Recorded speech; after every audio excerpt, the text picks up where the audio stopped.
Hello friends, welcome to the success Kendra. Friends, आज date है 22 अगस्त 2022 और railway group D exam second shift का पेपर जो है समाप्त हो चुका है। इस वीडियो में हम लोग जानेंगे कि GK, GS, science, current affairs, math और रीजनिंग से संबंधित सेकंड शिफ्ट में कौन कौन से प्रश्न पूछे गए थे, डिफ़िकल्टी लेवल क्या था और क्या सेम पैटर्न अभी भी फॉलो किया जा रहा है। इन सब के बारे में हम डिटेल में डिस्कस करेंगे। बिल्कुल 100% मैं रियल आपको क्वेश्चन बताऊँगा जो सेकेंड शिफ्ट में पूछे गए हैं। तो चलिए फ्रेंड्स, शुरू करते हैं आज का वीडियो। पहले प्लीज़ वीडियो को लाइक कर दीजिएगा और जब वीडियो समाप्त होगा तो इसको शेयर भी ज़रूर कर दीजिएगा। सबसे पहले अगर हम मैथ की बात करें तो देखिए फ्रेंड्स, मैथ में जो है एसआई और सीआई से 2 से 3 प्रश्न पूछा गया था। ठीक है, एसआई और सीआई से 2 से 3 प्रश्न पूछा गया था। प्रॉफिट लॉस से भी प्रश्न पूछा गया था। प्रॉफिट लॉस से 3 से 4 प्रश्न पूछे गए थे। ठीक है, यहाँ मैं लिख देता हूँ कि प्रॉफिट लॉस से जो है 3 से 4 प्रश्न पूछे गए थे। उसके बाद देखिए, डिस्काउंट से एक प्रश्न पूछा गया था आज। डिस्काउंट जो चैप्टर है, छूट चैप्टर है, उससे एक प्रश्न जो है आज पूछा गया था। एवरेज से एक प्रश्न पूछा गया था। नंबर सिस्टम से ज़्यादा प्रश्न पूछे जा रहे हैं।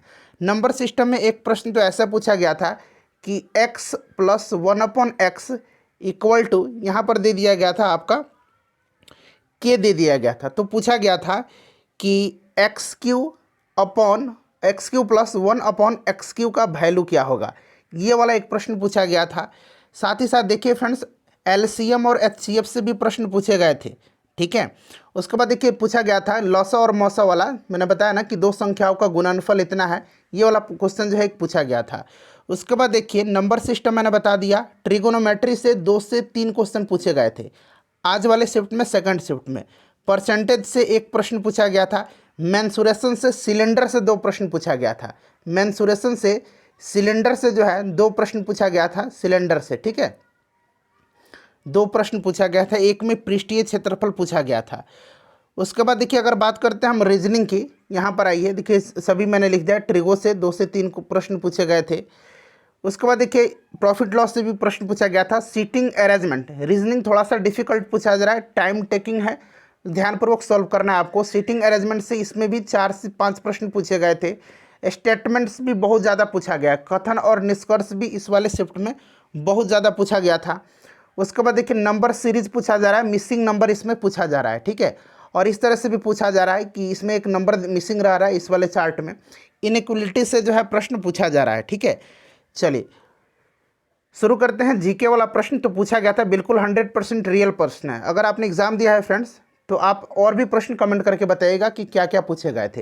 राष्ट्रमंडल खेल 2022 बर्मिंघम में इसका आयोजन किया गया था। ओपनिंग सेरेमनी में भारतीय ध्वजवाहक कौन थे? तो पीवी सिंधु थी और मनप्रीत सिंह थे। अच्छा, क्लोजिंग सेरेमनी यानी कि समापन समारोह में कौन थे?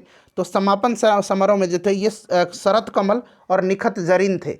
ये भी आप ध्यान रखिएगा। ठीक है, तो देखिए कितना रिसेंटली कॉमनवेल्थ गेम से प्रश्न पूछा गया है। छात्र बता रहे हैं कि 2022 वाला ही करंट अफेयर्स ज़्यादातर पूछा गया है, तो ज़्यादा बाहर आपको फोकस नहीं करना है। 2020-21 में ज़्यादा मत जाइए। 2022 वाला करंट अफेयर्स आप लोग अच्छे से पढ़ करके जाइएगा। देखिए, पंचायती राज से फिर प्रश्न पूछा गया। हर शिफ्ट में एक प्रश्न पूछा जा रहा है और इस पर मैंने पूरा डिटेल वीडियो कवर कराया हुआ है। अगर आप उस वीडियो को देख लेंगे तो निश्चित रूप से आपका एक नंबर जो है कन्फर्म हो जाएगा। देख लीजिएगा, लिंक डिस्क्रिप्शन में मिलेगा। पूछा गया था कि पंचायती राज संविधान के किस भाग में है? तो ये भाग 9 में है। और पहले वाले शिफ्ट में पूछा गया था कि कितने विषय हैं पंचायती राज में? तो 29 विषय। उसके बाद देखिए, पूछा गया था कि अंडर-19 क्रिकेट वर्ल्ड कप 2022 में भारत ने किस देश को हरा करके यह खिताब जीता है? अंडर-19 क्रिकेट वर्ल्ड कप 2022 का तो इंग्लैंड को हरा करके जीता है भारत ने अंडर-19 क्रिकेट वर्ल्ड कप जीता है। उसके बाद पूछा गया था कि स्लाइडन और स्वान ने किसकी खोज किया था? तो कोशिका सिद्धांत का। बायोलॉजी से प्रश्न पूछा गया था। अच्छा, पराक्रम दिवस पूछा गया था कि पराक्रम दिवस जो है ये किसकी जयंती पर मनाया जाता है? पराक्रम दिवस जो है ये सुभाष चंद्र बोस जी की जयंती पर मनाया जाता है, प्रत्येक वर्ष 23 जनवरी के दिन। ठीक है, इसको ध्यान रखना है आपको। ये प्रश्न पूछा गया था, 100% रियल प्रश्न है। सिंधु दर्शन महोत्सव, ऐसा सिंधु उत्सव पूछा गया था या सिंधु दर्शन महोत्सव पूछा गया था, ये क्लियर नहीं हो पाया है। लेकिन सिंधु से संबंधित एक प्रश्न पूछा गया था, कोई फेस्टिवल था, तो मेरे ख्याल से सिंधु दर्शन महोत्सव ही पूछा गया था। एक बार आप कमेंट करके बता दीजिएगा अगर आपने एग्जाम दिया है तो, किस राज्य में मनाया जाता है? तो फ्रेंड्स ये लद्दाख में मनाया जाता है। ठीक है, चलिए उसके बाद पूछा गया था कि 2022 तक भारत में कितनी शास्त्रीय भाषाएं हैं? तो देखिए, वर्तमान में भारत में 6 शास्त्रीय भाषाएं हैं और 6 भाषा तमिल, संस्कृत, तेलुगु, कन्नड़, मलयालम और ओडिया है। ठीक है, हालांकि मराठी को भी इसमें शामिल करने का मांग किया जा रहा है, लेकिन अभी शामिल नहीं किया गया है। 6 भाषाएं, जिन्होंने भी 6 लगाया है बिल्कुल उनका करेक्ट आंसर हो जाएगा। शाम में, इवनिंग में सभी शिफ्ट का मैं एनालिसिस लेकर के आऊँगा, आप लोग तैयार रहिएगा। देखिए उसके बाद 15वें वित्त आयोग का अध्यक्ष पूछा गया था कि कौन है, तो आप सभी को पता है कि NK सिंह है।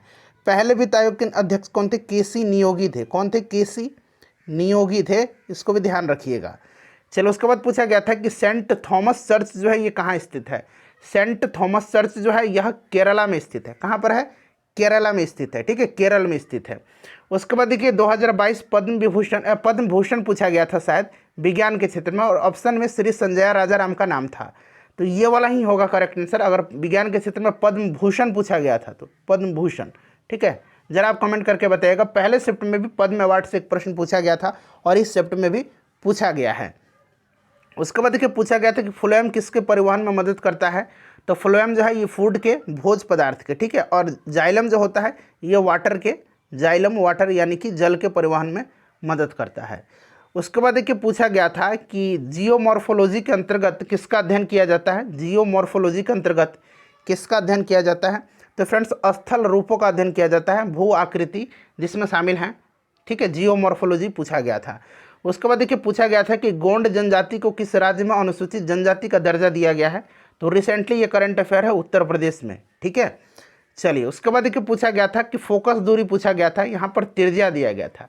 ठीक है, फोकस दूरी पूछा गया था, त्रिज्या जो है यहाँ पर दिया गया था। ठीक है, चलिए तो ये शायद हाफ हो जाता है तो 20 सेंटीमीटर हो जाएगा।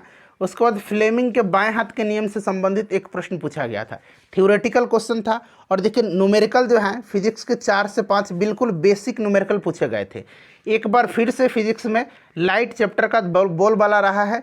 दर्पण यानी कि मिरर और लेंस से संबंधित, इलेक्ट्रिसिटी और मैग्नेट से भी संबंधित जो है प्रश्न पूछे गए थे। तो ये वाला भी चैप्टर आप पढ़ के जाइएगा। ओम्स के लॉ से लगातार प्रश्न पूछे जा रहे हैं, तो प्लीज़ एक बार आप कंफर्म कर लीजिए। और जो केमिस्ट्री है ना, उसमें बच्चे बता रहे थे कि अभी भी रिएक्शन से क्वेश्चन आ रहे हैं, और कुछ लोग तो इतने डरे हुए हैं कि कह रहे हैं कि उसको छोड़ दीजिए, वो तो आपसे बनने वाला ही नहीं है। लेकिन ऐसा नहीं है, प्रयास करना है, प्रयत्न करना है, पढ़ के आपको जाना है। ठीक है, जो होगा सो होगा, लेकिन अभी आपको प्रयास करते रहना है।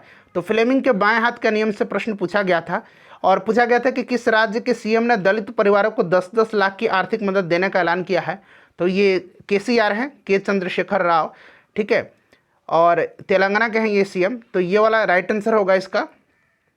उसके बाद देखिए मध्य प्रदेश गवर्नमेंट की योजना से संबंधित पूछा गया था, शायद बच्चों के लिए कौन सा स्कीम चलाया जा रहा है, उनकी शिक्षा के प्रोत्साहन से संबंधित एक प्रश्न शायद पूछा गया था। एक बार आप एग्जाम दिए हैं तो प्लीज़ कंफर्म जरूर कीजिएगा। ठीक है, उसके बाद फिजिक्स में पूछा गया था, आपतित किरण दिया गया था और परावर्तन कोण का मान जो है पूछा गया था।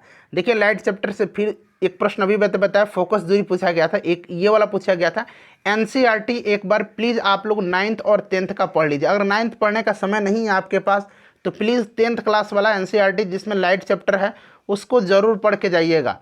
चलिए पीरियडिक टेबल भी पढ़ लीजिएगा। pH रेंज दिया गया था और आरोही क्रम में सजाने के लिए। ठीक है, एक pH रेंज से संबंधित प्रश्न जो है पूछा गया था। उसके बाद देखिए पूछा गया था कि खाद्य पदार्थों को किसके द्वारा जल्दी जो है पकाया जाता है? तो ऑप्शन में शायद बेकिंग सोडा था, तो बेकिंग सोडा का ही इस्तेमाल किया जाता है। उसके बाद मैथ का ये क्वेश्चन पूछा गया था कि 16 और 144 का मध्य अनुपाती क्या होगा? तो देखिए यहाँ पर मैं सॉल्व कर देता हूँ। ठीक है, 16 और 144 का मध्य अनुपाती। ठीक है, अब देखिए ये कितना हो जाएगा? तो ये आपका हो जाएगा 16/x इक्वल टू ये कितना हो जाएगा? x/144। इसको सॉल्व करिए आप लोग, ऊपर में क्रॉस मल्टीप्लिकेशन कर दीजिएगा तो कितना हो जाएगा? x² इक्वल टू 16 गुना 144। ठीक है, यहाँ से आप स्क्वायर अगर हटाएंगे तो रूट आ जाएगा 16 गुना 144। ठीक है, अभी रूट से बाहर निकालिए तो ये 4 का स्क्वायर है तो यहाँ पर 4 हो जाएगा, गुना ये 12 का है तो 12 हो जाएगा, यानी कि आंसर इसका 48 आ जाएगा।